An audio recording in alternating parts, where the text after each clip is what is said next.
Hi అండి. మీకు ఈ వీడియో నచ్చినట్లయితే వీడియోని లైక్ చేసి ఛానల్ని సబ్స్క్రైబ్ చేయండి. రామ బరిలోకి దిగి హాకీ ఆట అదరగొడుతూ ఉంటుంది. అప్పుడు అస్మిత మళ్ళీ రామలక్ష్మిని హాకీ బ్యాట్తో కొట్టేయటంతో రామలక్ష్మి కాస్త ఒక్కసారిగా కుప్పకూలిపోయి స్పృహ కోల్పోతుంది. లేరామా లేరామా అంటూ శౌర్య కుప్పకూలిపోయి బాధపడుతూ ఉంటాడు.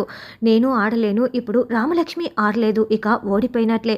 అసలు శౌర్య సార్ లేకుండా రామలక్ష్మి బ్రతకలేదు పెద్దనాన్న, బ్రతకలేదు అని ఆద్య చాలా బాధపడుతూ ఉంటుంది.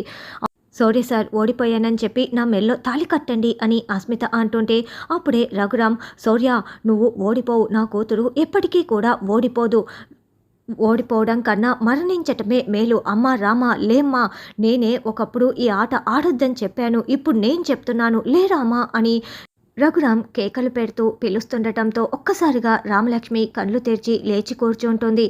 వెంటనే అందరూ చాలా సంతోషపడుతూ ఉంటే రఘురామ్ హాకీ బ్యాట్ని రామ అందుకో ఆట ఆడు అని విసిరిపడేస్తాడు.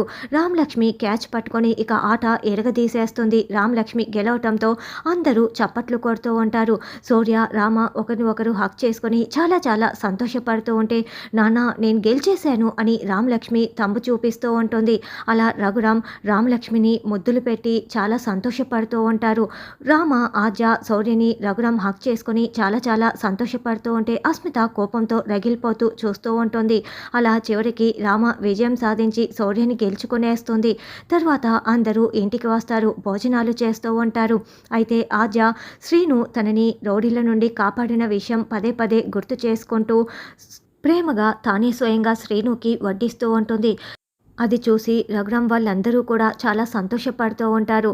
రామలక్ష్మి గెలిచినందుకు అందరూ కూడా విషెస్ చెప్తూ చాలా మెచ్చుకుంటూ ఉంటారు. ఇక శ్రీను ఏమో కళ్ళార్పకుండా ఆద్య వైపు షాకింగ్గా చూస్తూ ఉంటే ఏంటి అలా చూస్తున్నావు, తిను అని ఆద్య మెల్లగా శ్రీనును గిల్లుతుంది. ఆద్య నువ్వేనా నాకు వడ్డించావు అని శ్రీను షాకింగ్గా అడుగుతూ ఉంటే అవును తిను శ్రీను అని ఆద్య ప్రేమగా మాట్లాడుతూ ఉండటంతో అవును బావా తిను బావా, ఆద్యనే నీకు వడ్డించింది. ఆద్య నువ్వు బావని క్షమించేశావు, నాకు చాలా సంతోషంగా ఉంది. ఇదిగో ఈ ఆవకాయ కూడా బావకు వెయ్యి అని రామలక్ష్మి అంటుంటే బ్రో సాంబారు వేయించుకో బ్రో ఆద్యతో, ఆద్య సాంబారు కూడా వెయ్యి అని ఇంకా ఇంకా వడ్డించమని శౌర్య రామలక్ష్మి చెప్తూ ఉంటే ఆద్య దగ్గరుండి వడ్డిస్తూ ఉంటుంది. ఇక శ్రీను పట్టరాని సంతోషంతో ఆద్య వడ్డిస్తోందని ఆద్య వైపు ప్రేమగా చూస్తూ కడుపు నిండా హాయిగా తింటూ ఉంటాడు. ఇక జానకి రఘురామ్ అందరూ కూడా చాలా సంతోషంగా ఆ జంటను చూసి మురిసిపోతూ సంతోషపడుతూ ఉంటారు. తర్వాత జానకి ఇదిగోమ్మ మీ అత్తయ్య ప్రమీల ఈ నగల్ని ఇచ్చేసి వెళ్ళింది అని శౌర్య జాగ్రత్త అని అప్పగింతలు చెప్తూ ఉంటారు. మావయ్య రామలక్ష్మి గురించి మీరేం ఆలోచించకండి, నేను చాలా బాగా చూసుకుంటాను, అమ్మ ఏదో తెలియక ఈ నగలు ఇచ్చి వెళ్ళి ఉంటుందిలేండి అని చెప్పి వాళ్ళు ఆ నగలు తీసుకొని శౌర్య రామలక్ష్మి ఇద్దరూ కూడా వాళ్ళ ఇంటికి బయలుదేరి వెళ్తారు. ఇక ప్రమీల ఆ జంటను చూసేసి ఉండండి ఉండండి ముందు ఉప్పుతో మీకు దిష్టి తీస్తాను అని దిష్టి తీసి మరి శౌర్య రామలక్ష్మిని లోపలికి వచ్చేలా చేస్తారు. ఇక ప్రమీల రామలక్ష్మితో చాలా బాగా మాట్లాడుతూ నా కోడలు అని మాట్లాడుతూ ఉంటుంది. ఇంకోవైపు ఏమో కొంచెం కోపం చూపిస్తూనే అది మనసులో దాచిపెట్టుకొని ఉంటుంది. సరే మీరు ఎప్పుడు తిన్నారో ఏంటో, నువ్వు ఆట ఆడి అలసిపోయి వచ్చావు కదా, భోంచేద్దురు రండి అని ప్రమీల అంటే నువ్వు ఇంకా వంటనే చేయలేదు కదే అని రవీంద్ర అంటాడు. అవును ఒంట్లో బాగోలేదు, కాళ్ళు చేతులు ఒకటే లాగుతున్నాయి, అందుకే చేయలేదు. సరేలే ఏదో ఓపిక చేసుకొని నేనే చేస్తానని ప్రమీల అంటుంది. వద్దులేండి అత్తయ్య నేను వచ్చాను కదా నేను చేస్తాను అని రామలక్ష్మి అంటుంది. వద్దులే తల్లి నువ్వు ముందే అలసిపోయి వచ్చావు కదా అని ప్రమీల అంటే అమ్మ తను చేస్తానని చెప్తోంది కదా అని శౌర్య అంటాడు.